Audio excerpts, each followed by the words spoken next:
Hello everyone.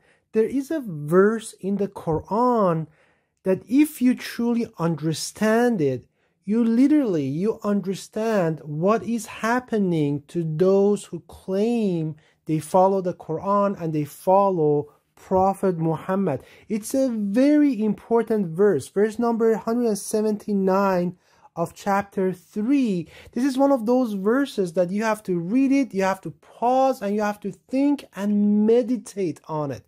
There's a lot to unpack in this verse, and it's prophecy, and it tells you about what is going to happen in future. So let's read it together. Allah will not leave the believers. I want you to pay attention here. The believers, or al-mu'minin. So the verse is talking about the believers. It's not talking about al-muslimin or the submitters. It's not talking about al-mushrikeen or the associators. It's not talking about al-kafirin or the disbelievers.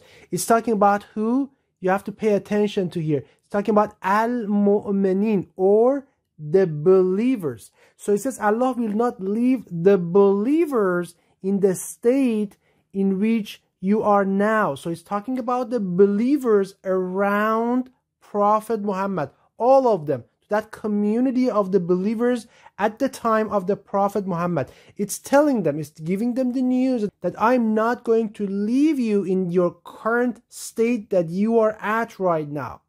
Why? Then it gives you the reason. So it starts from here. Why? It says until, hatta, he separates what is evil, is technically the wicked, to separate the wicked believers from the good believers. Hatta yamiz al-khabitha min at-tayyib. What does this tell you? That the believers at the time of the Prophet Muhammad, those who were surrounding the Prophet Muhammad, and again, remember, I'm talking about the believers, I'm not talking about the submitters.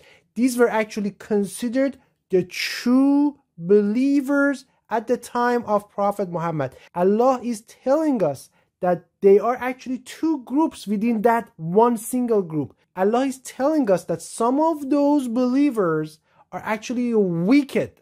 The word it uses is khabith. They are khabith. They are wicked. Even though they were considered believers at the time of the Prophet Muhammad, Allah knows the unseen. And He's telling us that these people actually are wicked people.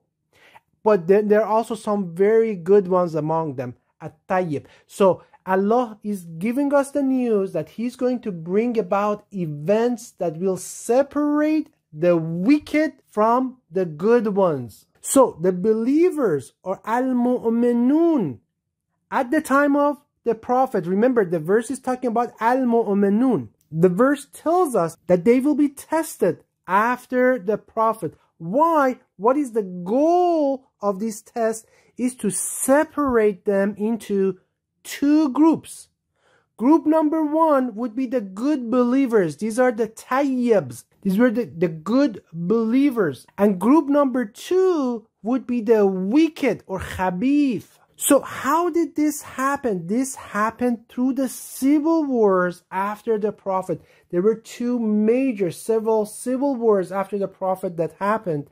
But also remember, this was not special to Islam. The exact same thing happened to the Israelites after Prophet Solomon. That's why the kingdom of Israel was divided into the northern kingdom of Israel and kingdom of Judah. The exact same thing, almost the exact same thing, I would say, happened to the believers after Prophet Solomon. And I will go through that later on.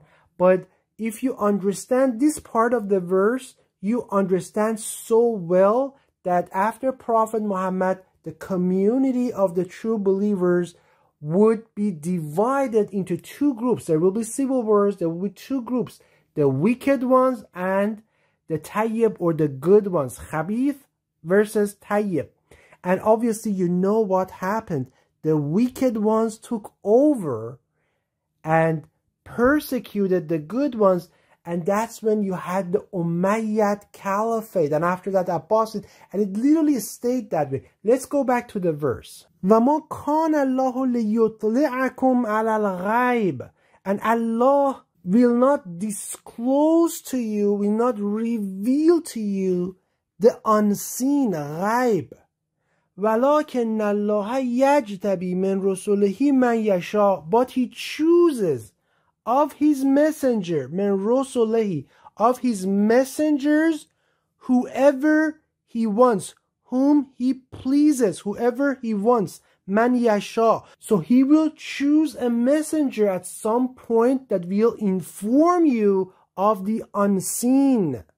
And then Allah says, فَآمِنُوا بِاللَّهِ وَالرُّسُلِ. So believe in Allah and believe in His messengers. So basically the verse is telling you that the situation of those who claim to believe in Allah and His messenger and His last prophet is going to continue like this. So it's not going to be a good situation, because the khabith is going to take over, and it's not going to be a good situation. This situation will continue up until Allah will choose a messenger. And this messenger, when Allah chooses him, He will inform this community of the unseen. So this situation will continue until Allah's promised messenger, servant of the covenant, is appointed. And I have several videos talking about this person, this messenger, and his characteristics and some of the things that he will do. Quran has so many verses about this person. Bible has so many verses about this person. Book of Isaiah, Psalms of David, Book of Malachi. He's literally all over the Bible and all over the Quran.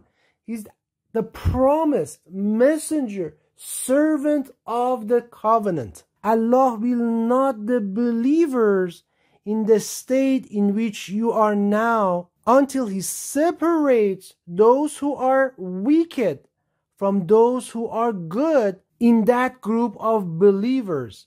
Nor will He disclose to you the unseen. But He chooses, but Allah will choose of His messengers whoever He wants, for that purpose of teaching you the unseen, teaching you His words, teaching you His books. So believe in Allah and believe in His messengers. And if you believe and be righteous, you will have a great reward. Peace and blessings to all of you.